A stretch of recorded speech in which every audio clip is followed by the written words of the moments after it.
morning, everybody.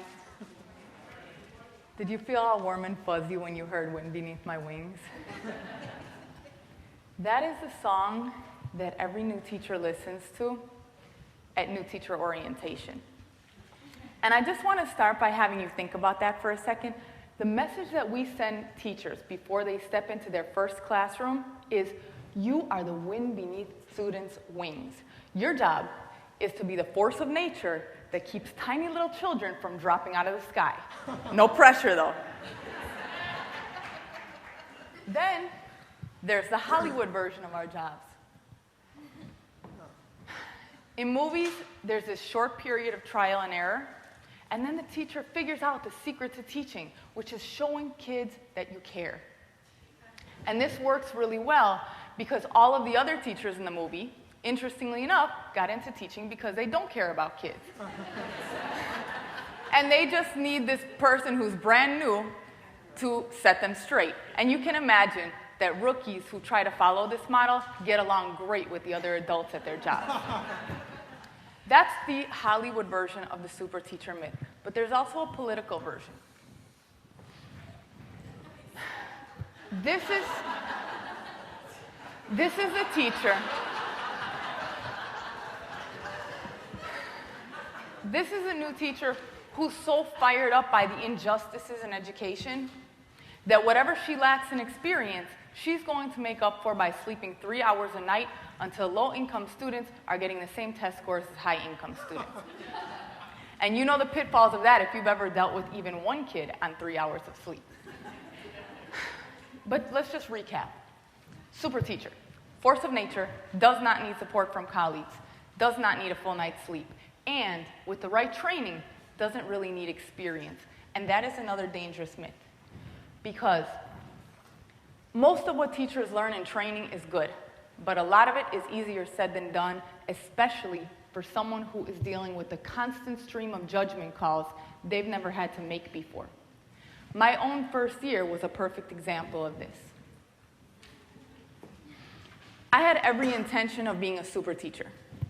I had been through training, so I knew how to do things like make a 5-part lesson plan. I knew the importance of having a disciplined tracking system to manage student behavior, and I tried to take every piece of advice I heard. So if someone said, National Geographic makes a great learning tool, I would go to a bunch of used bookstores, buy every National Geographic magazine they had. But things don't always go as intended, and intentions and training only take you so far. So sometimes my 5-part lesson plans ended early, and no one had warned me that 30 minutes of no lesson plan time for a new teacher is like a week and a half of normal people time. It also turned out that my discipline tracking system was so complicated it added hours of after-school paperwork to my other job responsibilities. I was that teacher you hear about who stays at school until the custodian kicked me out. And I would still bring work home. On Fridays, I would fall asleep in my clothes and wake up Saturday morning with my shoes still on. But that didn't mean that I was a super teacher. What it meant was,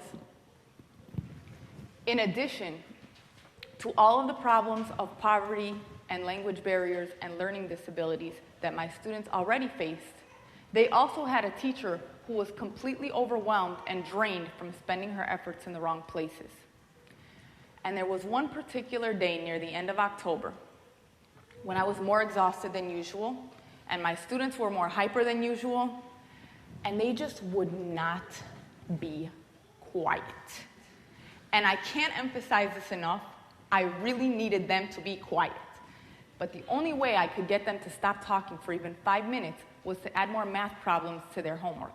And that's a horrible thing to do. I had already learned in training, giving kids homework as punishment makes them hate learning. So I knew that I was making my students hate learning. And I also knew that the students who were misbehaving the most weren't going to do the homework. So I was really only making my best behaved students hate learning. At the end of that day, I sent these 4th graders home with about 70 long division problems. And then I ran into another teacher in the hallway, and she's holding this plastic orange pumpkin full of candy. And I realized for the first time that day that it was Halloween. Yeah. On top of all my other failures as a teacher, I had ruined Halloween for a class full of 9-year-olds.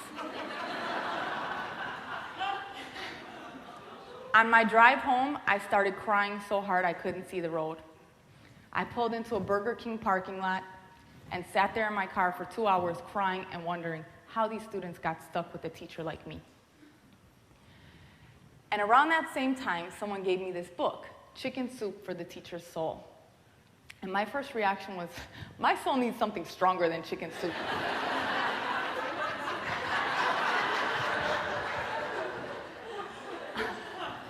I need a book like Hard Liquor for the New Teacher's Soul. And believe it or not, it wasn't even about needing a drink. It was about 3 things I desperately needed and could not find: humor, honesty, and practical advice. This is my 10th year as a teacher. And I can tell you now that when teaching is good, it is really good. But when teaching is hard, it is really hard.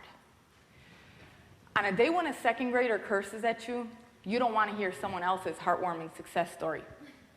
You want to hear a story about a kindergartner punching a teacher in the stomach. And it's not because you're mean. It's because you need to know that teachers can bounce back from their worst moments and still become successful. And then you need to know the next manageable step you can take to be a better teacher tomorrow morning.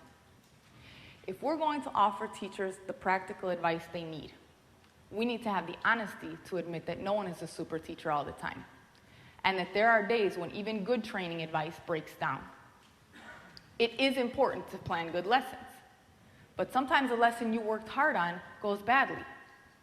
Sometimes having a backup activity to keep kids busy and quiet for 30 minutes is not lazy, it's smart.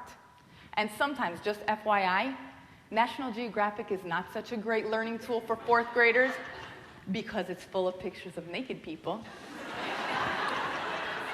I'm just saying, someone could have warned me about that.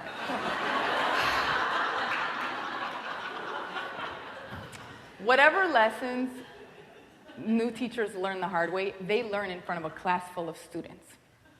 And on those days, they really need humor, honesty, and practical advice. My younger sister started teaching 3 years after I did. And during her first year, I started working on the book I needed my first year. It's called See Me After Class, Advice for Teachers by Teachers. And it offers hundreds of stories and tips from teachers willing to say, I'm not a super teacher, but here are some things that I've learned through experience that can help you be better tomorrow morning. The book came out in 2009, and every year since then, I've gotten thank you emails from new teachers, and they always start right around Halloween. That's not a coincidence.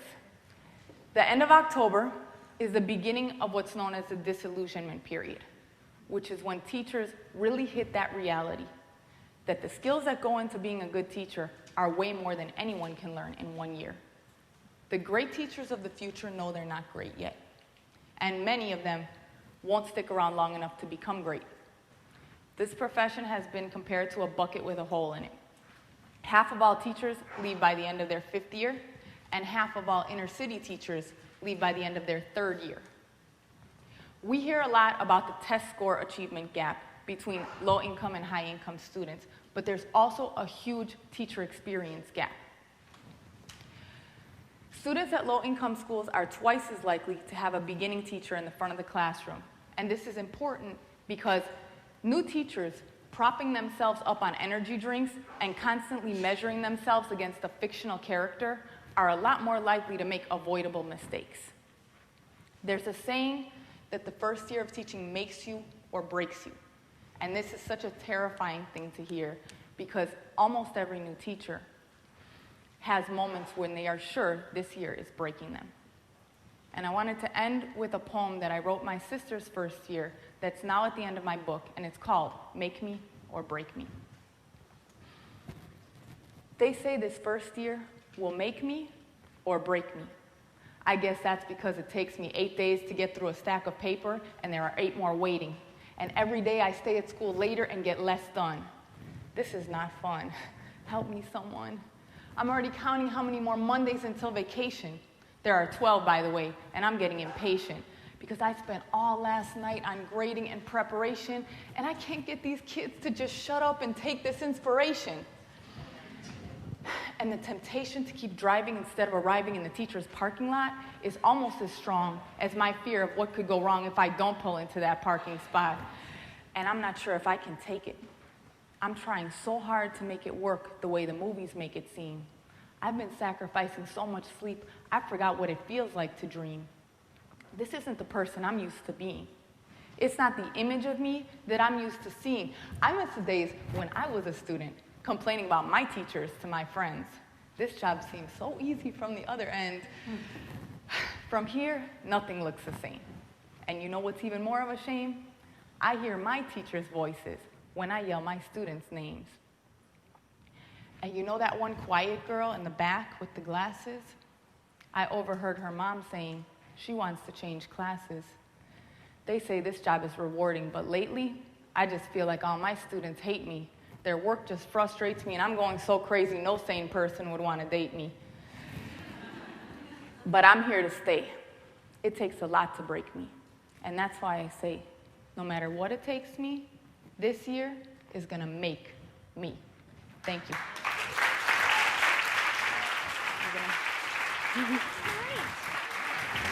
But you gotta keep your head up.